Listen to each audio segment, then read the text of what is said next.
Welcome to the first round of the DMAX National Champs hosted at Daytona Sandown Park. We'll be taking a look at some of the highlights from the first endurance race. Well, thank you, Amber, and welcome along then to Daytona Sandown Park, the 800-metre circuit for the inaugural round of the Daytona DMAX Championships in its return for 2025. Looking to reclaim his DMAX Champs crown, Jack O'Neill starts on pole position ahead of James King on the front row of the grid. Daniel Varlan and Jamie Chadwick, Series Championship contender Julia Stankowiak, are on row 2. George Lawler and Sonny Elton make up row 3, with Nikolai Angelov rounding out your lightweight field. As for the intermediate category, Anthony Whippich has excited a lot of people with his performance in qualifying, got a lot of people talking. He's taken pole position. Kuba Wozniak is in second place with Andrew O'Neill and Owen Genman, row 2 of the grids. William Woods and Joe Hamblett are in row 3, with Justin Elliott representing Daytona Tamworth Championship heritage on row 4, alongside Ollie Cooper-Welton, who knows this track like the back of his hand. Peter Stockwin and Martin Bork are 9th and 10th, with Seb Cook rounding out that intermediate grid. In the heavyweights, some very familiar names. First of all, Ashley Mason-King in the pole spot. Azam Nakar is in second position with Alex Tucker and Alex Pritchard, row 2 of the grid. Ben Moody didn't have an ideal qualifying session, but there's plenty of time to make up ground in this hour-long race. Safety car peels into the pit lane. 23 DMAXs ready to get underway for the first race of this season in the DMAX National Championships. It is the Endurance Championship, and it's Jack O'Neill on the overall pole position. They'll keep an eye on the lights, ready for the longest run down into turn 1 across the 3 Daytona venues.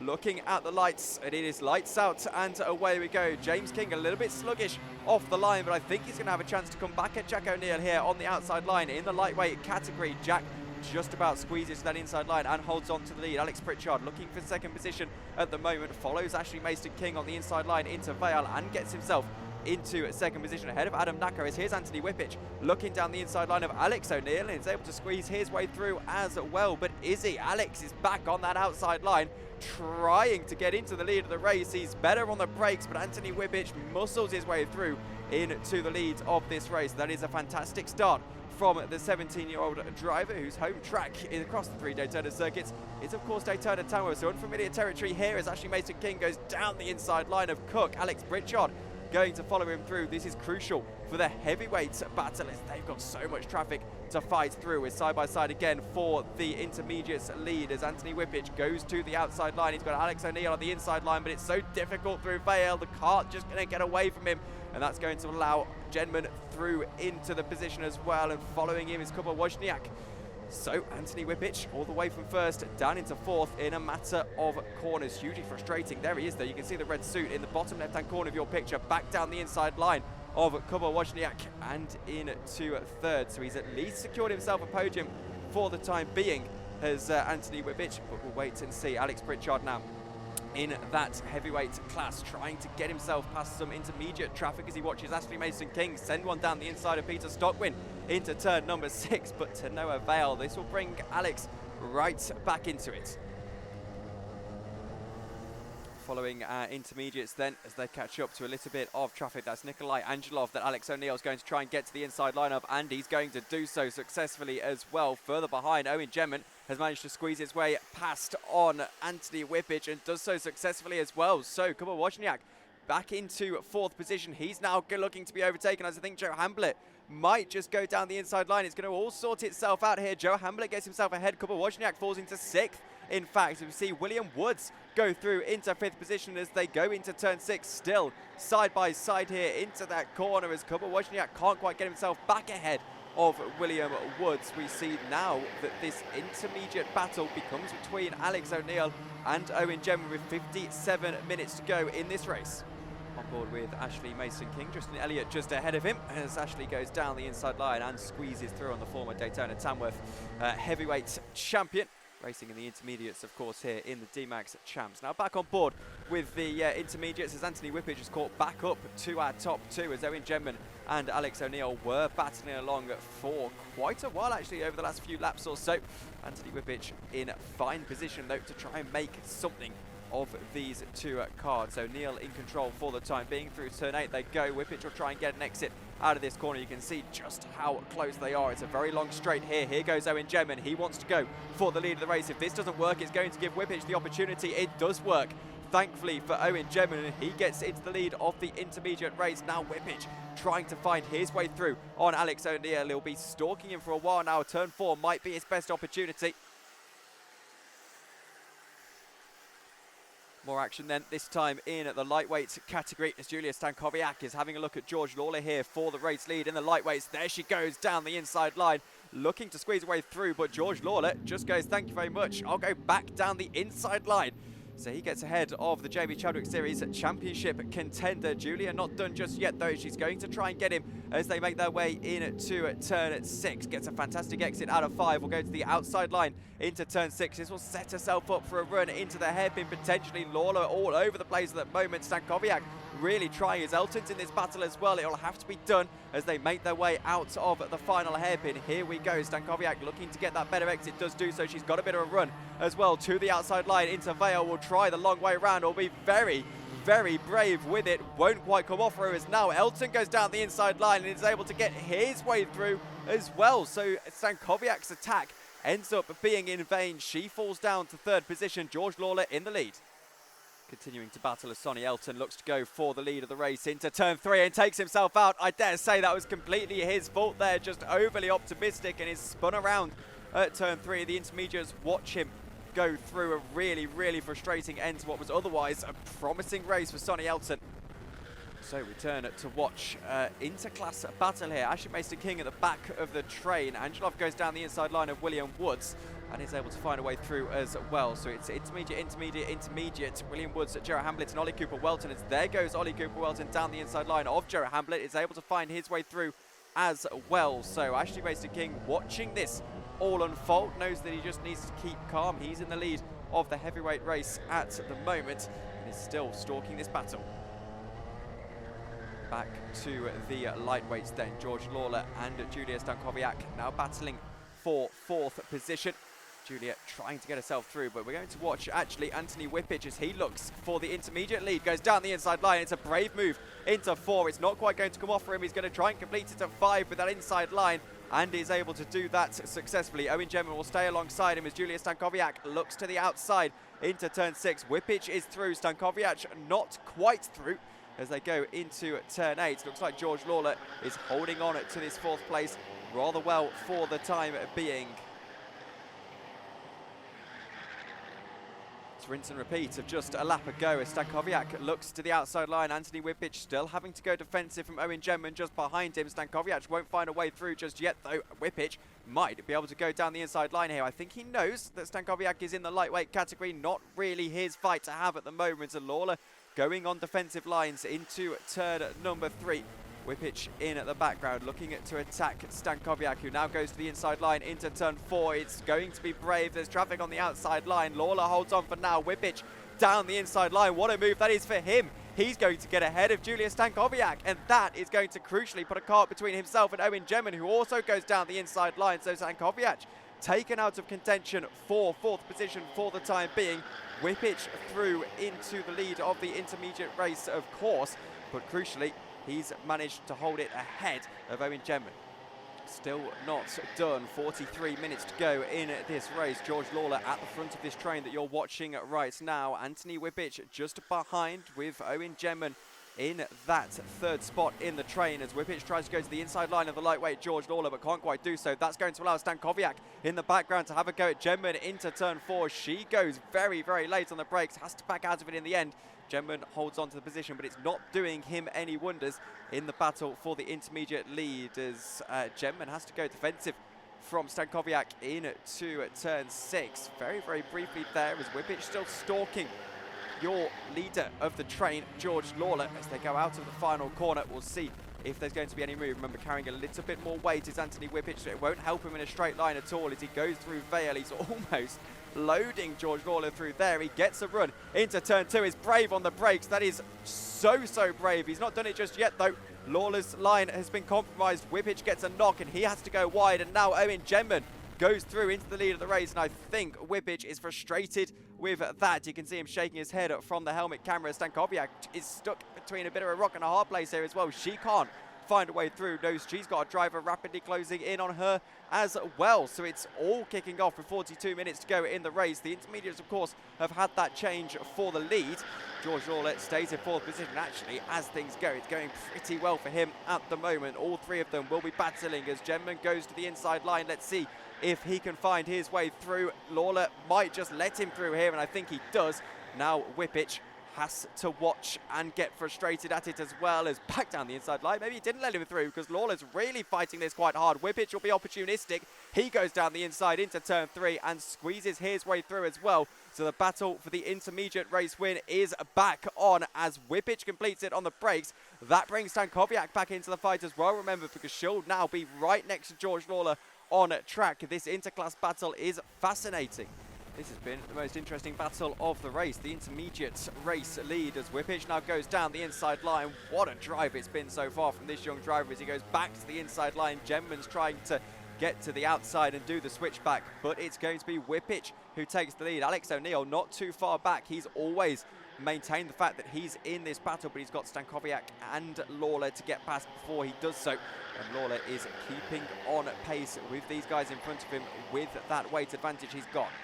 37 minutes to go and they still battle along. This time it's Stankowiak looking for fourth position in the lightweight category into Vale. Goes to the inside line, should complete it as long as she can keep control of the kart, and does. Seals the move into turn 2. Relatively straightforward stuff for her. It's a bit of a delicate dance here as muscling his way through. On the inside line is Alex O'Neill. This will take Kuba Wozniak out of the equation a little bit if he can find a way through. Not able to do so though. Lawler is brave on the brakes into turn 4, and that does bring Kuba back into the fight ever so slightly.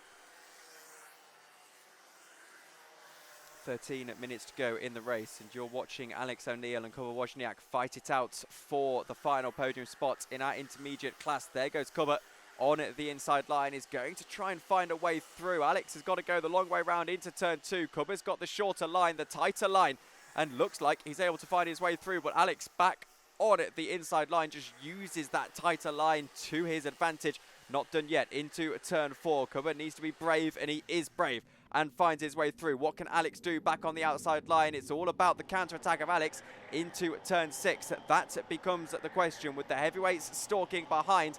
Alex O'Neill right now seems to be out of answers for the pace of Kuba Wozniak. We'll see if that changes. Further behind, George Lawler trying to get himself ahead of Turner as he goes to the inside line, and into turn 8 the switchback is done.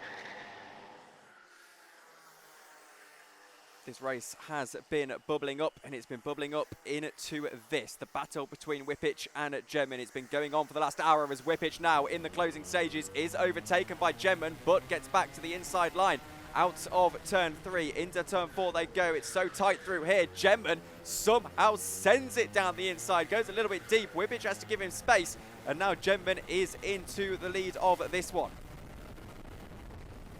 3 minutes to go on to the next lap. Let's see if Whippich is able to try anything into turn 4. He goes so wide to try and get the move on at the Titan Motorsport driver. Back to the outside, maybe looking for the switch back out of 5. But the midpoint of the corner just not perfect for Anthony Whippich. Now into turn 6 he goes, still following Owen Gemman as they make their way into turn 8. He's going to try his best to just send the move into turn 1. That's what he needs to do. 1 minute 52 seconds to go. We're probably into the final 3 laps or so of this one. Whippich needs to be careful as he goes down the inside line into turn 8.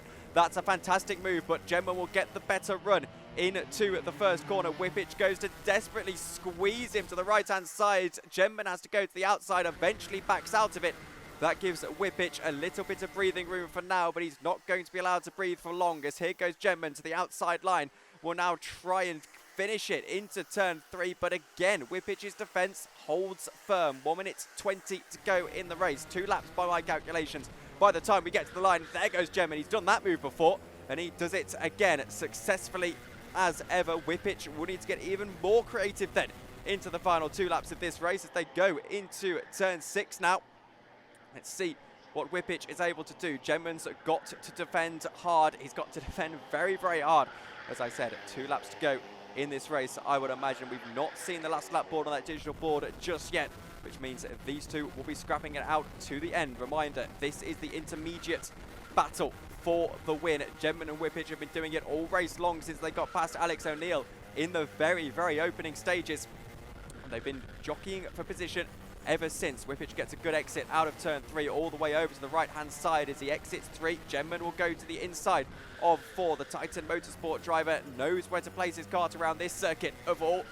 Whippich into turn 5 though is going to stay right on the trail of Gemman. Remember, I believe that we'll have one more lap after this as there goes Whippich down the inside line. That was very, very aggressive and he's just about made the move. Gemman then is going to have one lap to try and come back at his intermediate rival in order to win this race. We're in to the final lap of an hour-long race and it has come down to this.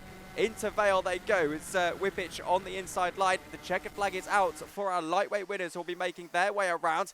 Gemman to the inside. So close. Whippich just parking his kart on the apex in this final lap to try and desperately hold on to it, but this has been his weak point over the last few laps. He goes more defensive into turn 4, not going to allow Gemman to the inside this time round, and that might be Gemman's chance over. We'll see what he can do out of turn 5. As you can see, he is actually going to be able to get side by side as Whippich goes so defensive, crowds Gemman out of the equation, and that might be enough to take the victory in the inaugural return of the DMAX Championships. They're going to drag race the line. It won't be as Gemman gets to the inside line and squeezes his way into the lead of the race. A mistake from Anthony Whippich gives it to Owen Gemman. What a battle between the two of them. And it is Owen Gemman who takes a victory, snatches it from Anthony Whippich right at the death. Jack O'Neill takes the victory in the lightweight category ahead of James King and Daniel Varlin. The rest of your podium, Julia Stankowiak had a fantastic battle with George Lawler, eventually managed to get ahead of George and stay ahead. She finishes 4th, George in 5th. Sonny Elton is in 6th position with Nikolai Angelov in 7th. As for the intermediate category, this was the one with perhaps the most intrigue as 2 tenths of a second separated our top 2 drivers. Owen Gemman was your victor ahead of a desperately unlucky Anthony Whippich, who just made a mistake out of that final corner. Kuba Wozniak rounds out the podium with Andrew O'Neill in 4th position.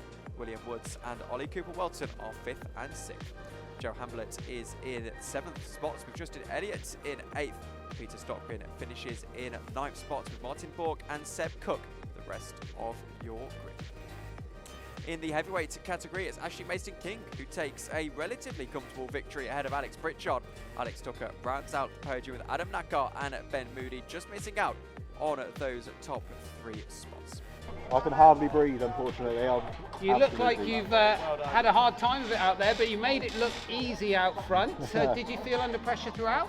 I mean, yeah, I'm trying to just figure out where I've sat in the pack and where I wasn't ruining anybody else's race, but where I was sort of, comfortable, and then just tried, no mistakes.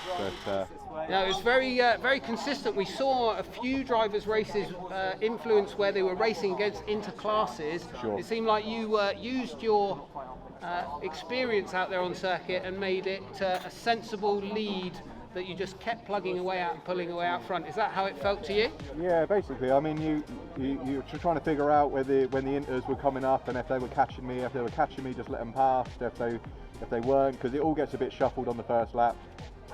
So then just figure out where it is, and then of course when the leaders of the light passes come past, just to let them pass, don't lose any time. Yep. My contact lenses are streaming. I was going to say, we'll let you go actually, because you look like you've worked really hard for that race. I have worked hard, yeah. So congratulations and well done out there. Okay, so we're here as well with the front runners of our interclass. Owen, come on over please. Owen and Anthony. Both looking a lot fresher than I think I would feel after 60 minutes of close racing. The front, at the very front of the race there, and both of you I think worked your way up towards that battle throughout the race. It was a fairly, maybe a stable race up until the final 10 minutes or so. Owen, I think you were in second. Just talk us through, was that a conscious decision to stay in that position until the final 10 minutes, or? I was clinging on for dear life, to be honest with you. I was struggling to stay with him, but I knew if I could just hang in there then yeah, anything can happen. We might be going through the slower traffic, you might pick up a penalty, or hopefully like what happened really, just be in there with a shot last few laps, and made my move. We had a great battle, thoroughly enjoyed it. Very unlucky last corner, just to, you know, he did what, defended me where I was going to go, and he just bogged down in the centre, gave me the run on the exit, and yeah, thoroughly enjoyed that race. Thank you very much. It was absolutely spectacular to watch, and nothing to be taken away, Anthony, from your performance to get to that first place in the first place, because whilst the race was emerging, you basically made a series of really quite informed overtakes to move up. Just talk us through the very start of the race for you. Do you remember that far back? It was quite some time ago. It was a difficult start because I'd actually lost 2 places. I was down to 3rd in my category. I'd lost out to Kuba and Alex, I believe. But then I overtook them again, and it was just a comfortable race. And to my surprise, Owen overtook me, and I had absolutely no idea what was behind me. I honestly thought I was comfortably in the lead, and then he down me inside, and then the final 5 minutes is probably the best battle I've ever had in my karting career. It was absolutely phenomenal to watch. The pair of you snaking as you came through into turn 4 there. We actually thought from the commentary box that both of you were losing control, but it was just a sort of a snaking motion through, covering and trying to overtake. I think we'll cover it a little more as we go on, but the defending of position from you, Anthony, on that final lap, absolutely textbook stuff. Did you feel that it was going to go the way it did at the end, or did you think you got it nailed down? I had it spot on throughout the lap, however, I think for the last corner I probably made a mistake because these DMAX karts require high revs to get good acceleration. I had bogged down massively up the final corner, and he completely slingshot, and if I took the normal line, I would have had a better chance towards the line. It's obviously pretty difficult for you as the driver defending position to judge that though, because we were watching from Owen's point of view, from watching outside of the circuit, and it looked to me like perhaps the race is over going into that final corner. How did you feel, Owen, as you came down through to this last thing? Were you confident, or did it feel like maybe second place was the best you were going to get there? It's never over, is it? Till you cross lightning today, and you know, it is every corner it's pretty much an overtaking spot, and if you defend in one, you kind of compromise the exit. So yeah, I had a good feeling. He defended well up to that point, and it was the last chance really, and yeah, it paid off this time. Absolutely shows what I know. The final 10 minutes there was exactly like a heats race. Let's remember that was the end of an endurance race. These guys had already done 50 minutes, and we will go into our heats racing coming up now. So we'll move on to a podium presentation. Congratulations, guys, excellent. Okay, so we have our race winner from the light category here, Jack O'Neill. Jack, a very measured drive, I would say. I don't know if you've had a chance to look at the times yet, but you set your fastest lap on the 7th lap, and we're hovering around 2 tenths within that throughout. Was that a conscious choice? You set that time and then dialed it back a little bit, or did the track drop away from you? I think the combination of track dropped away a little bit, and then the car was electric at the start. It was electrically qualified as well. It then started to sort of, I don't know, there was a slight issue where I was sort of coming out of the corners and the car would sort of die coming out of the corners, and it was something to sort of nurse out a little bit. It was sort of happening every sort of 5 minutes or so. So I was quite conscious thinking, oh, okay, I better stay off more of the curves, so more bounces. So that might be where the time was sort of dragging back a little bit, but fortunately, with the old lap time, you can sort of gauge how far ahead, so you can sort of manage that. So yeah, it was just managing that and no penalties, keeping it clean and get the job done. Yes, it did look as though you were, well, I didn't realise you were managing an issue, which is doubly impressive to take the win, but we thought maybe you were being a little conscious of not hitting those track limits. I saw you come through turn 6 about 40 minutes into the race. I think you missed the clipping point by about 1.5 inches, and I saw you shake your head in sort of disdain for your performance. Did you know that you were building a pretty comfortable gap throughout? Did it feel like that at the start of the race, or did you feel at the start you were going to be under pressure? I think the first sort of few laps were key to get the gap on James, and then once he sort of broke the toe, I thought that was quite comfortable. If you sort of in the first 5 minutes or so haven't broken that gap, then it's very easy to sort of follow in the train and sort of get your head down. So once I've broken that, I thought, okay, just got to be consistent now, manage the pace, and no race is ever straightforward. Because sort of practice so many years to sort of get to that point of getting into a consistent rhythm and doing the same lap times. But yeah, it was just nice to drive around. It was good back in the old days, really. It's on time and sex, you know, going around Daytona Sandown, you know, love the track. It was really nice to drive around. Really nice to drive round. Makes it sound like that was a very easy experience. I don't know how aware you were of the other races going on, but it was incredibly close through some of the categories. And actually the battle just back from you ebbed and flowed throughout. Are you doing the heats racing this afternoon? Are you going out again, or was that it for you this morning? No, I'll be out there taking the faceless driver. Is he in the light category, or is he in the heavies? He looks quite light. It's a good question, one that I don't know the answer to, so we'll find that out as we go along. But excellent to have you back in the series, Jack, and congratulations on the win out there. We'll see how you do this afternoon in the heats. Excellent.